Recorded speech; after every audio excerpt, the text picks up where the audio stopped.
ଶୁଣରେ ସବୁ ମଣିଷ ଏ ଶୁଣ ଏ ସବୁ ମଣିଷ କିପାଇଁ କରିଲ ଜଙ୍ଗଲ ଧ୍ୱଂସରେ ସବୁ ମଣିଷ ଦିନେ ଜଳିଯିବ ସାରା ବିଶ୍ୱ ଜାମୁଣ୍ଡାଳରେ। ଆମେ ଦିନେ ଜଳିଯିବା। ଯେତେବେଳେ ଜଙ୍ଗଲକୁ ଆମେ ଧ୍ୱଂସ କଲେ, କଳ ପାଠ ପଢ଼ିଲ ହେ କଳ ପାଠ ପଢ଼ିଲ କେତେ କଳକାରଖାନା ଗଢ଼ିଲ ସୁଜନେ। ଆମ ଲୋକଙ୍କର ବଢ଼ି ପ୍ରକୃତି ସବାଜନେ ତୁମେ ଯେ କରିଲ ନଷ୍ଟ ଜାମୁଣ୍ଡାଳରେ। କଳ ପାଠ ପଢ଼ିଲ, ତମେ କହିଲ ଆମେ କଳ ପାଠ ପଢ଼ିଲୁ, ପଢ଼ିକିରି କ'ଣ କଲ? ଯେତେ ଯେଉଁଠି କଳକାରଖାନା ସବୁ ଡାକିକିରି ଆଣିଲ।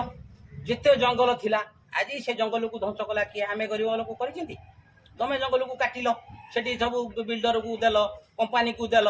ଏଠି ଆମର ଗୋଟେ କେଡ଼େ ବଡ଼ ଜଙ୍ଗଲ, ଏ ପାହାଡ଼ଟା କେଡ଼େ ବଡ଼ ଜଙ୍ଗଲ, ଏଇ ଗଛ ଆମେ ନିଜେ ତିଆରି କରିଥିଲୁ, ନିଜ ହାତରେ କରିଥିଲୁ। କ'ଣ କଲେ? ତାକୁ କମ୍ପାନୀକି ଡାକିକିରି ଆଣିକି ତାକୁ ଟେକିଦେଲେ। ଆମେ କେତେ ନେହୁରା ହେଲୁ, କେଉଁଠି କେତେ କହିଲୁ, ହେଲା କି?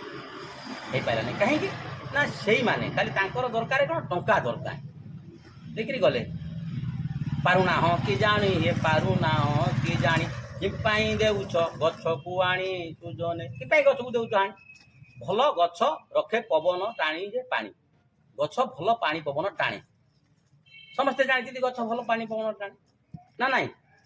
ଆମେ ଏ ଜିନିଷକୁ ଆମେ ନଷ୍ଟ କରିଦେଲେ। କୋଉମାନେ? ମଣିଷମାନେ। ଆମେ କହୁଛେ ବହୁତ ପାଠ ପଢ଼ିଛେ, କିନ୍ତୁ ଆମର କହୁଛେ କ'ଣ? ଆମର ଭାରତ ମାଟି ମାଆକୁ ଆମେ ସୁରକ୍ଷା ଦେବା, ତାକୁ ରକ୍ଷା କରିବା କହୁଛେ। କ'ଣ କରୁଛେ? ସୁରକ୍ଷା ଦେଇଛେ, ତାକୁ ତାଡ଼ିକିରି ଖଣି କରି ତାକୁ ସବୁ ଲୁଟପାଟ କରିସାରିଲଣି।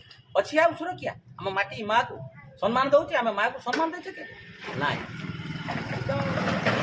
ଏଇ ଆମ ଓଡ଼ିଶାର ନୀତି ଗତି। ଆମେ ଯାହାକୁ ଭୋଟ ଦେଲେ ସେମାନେ କାହା କଥା ଆଉ ଶୁଣିଲେ ନା। ଯିଏ ଆସୁ ଏଇଭଳି ପରିସ୍ଥିତି ସେମାନେ ହିଁ ସୃଷ୍ଟି କରୁଛନ୍ତି। କେଉଁଦିନ ଦେଶ ଆଜି 77 ବର୍ଷ ସମସ୍ତେ କହୁଛନ୍ତି ଦେଶ ସ୍ୱାଧୀନ ହେଲାଣି। 77 ବର୍ଷରେ ଜନଗଣଙ୍କର କ'ଣ ସୁବିଧା ହେଇଛି କୁହନ୍ତୁ ତ? ଚାଷୀର ହେଇଛି ନା ମୂଲିଆର ହେଇଛି? ଆଜି ମୂଲିଆମାନେ ଯେଉଁ କାନ୍ଦୁଛନ୍ତି, ଆଜି ମୂଲିଆମାନେ କାନ୍ଦୁଛନ୍ତି, ଗରିବ ଲୋକମାନେ ଯେଉଁମାନେ ଦରିଦ୍ର ସୀମାରେଖା ତଳେ ଅଛନ୍ତି, ତାଙ୍କ ପାଇଁ ଟିକେ ଆଇନ ନାହିଁ। ଯେଉଁଠିକି ଗଲେ ବି ଆଇନ ନାହିଁ। ସବୁଠି ପଇସା ଦରକାର। ତମରି ଭୋଟରେ ସିଏ ଆଜି ରଙ୍ଗାରଙ୍ଗରେ ଉଡ଼ୁଛନ୍ତି, ଆକାଶରେ ଉଡ଼ୁଛନ୍ତି, ଯାଇକିରି ଭଲ ହୋଟେଲରେ କେଉଁଠି ଆମ ବାପା ବୁନିଆ ଦେଖିନଥିବୁ ଆମେ କେଉଁଟା କ'ଣ କି ହୋଟେଲ କୁହନ୍ତି,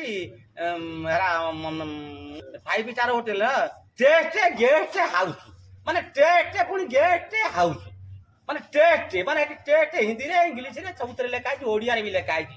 ସେ ମୋ ବାପା ବୁନିଆଦରେ ମୁଁ ଦେଖିନଥିଲି, ସେଇଠିକି ଯାଇଥିଲି। ତେଣୁ ଆମେ ଭୋଟ ଦେବୁ, ତୁମେ ଟେଷ୍ଟ ଗେଷ୍ଟ ହାଉସ୍ରେ ରହିବ, ଜନଗଣ ଭୋଟ ଦେବୁ, ହେଲେ ଆମ ଲୋକଙ୍କର ଗୁହାରି ତୁମେ ଶୁଣିବନି।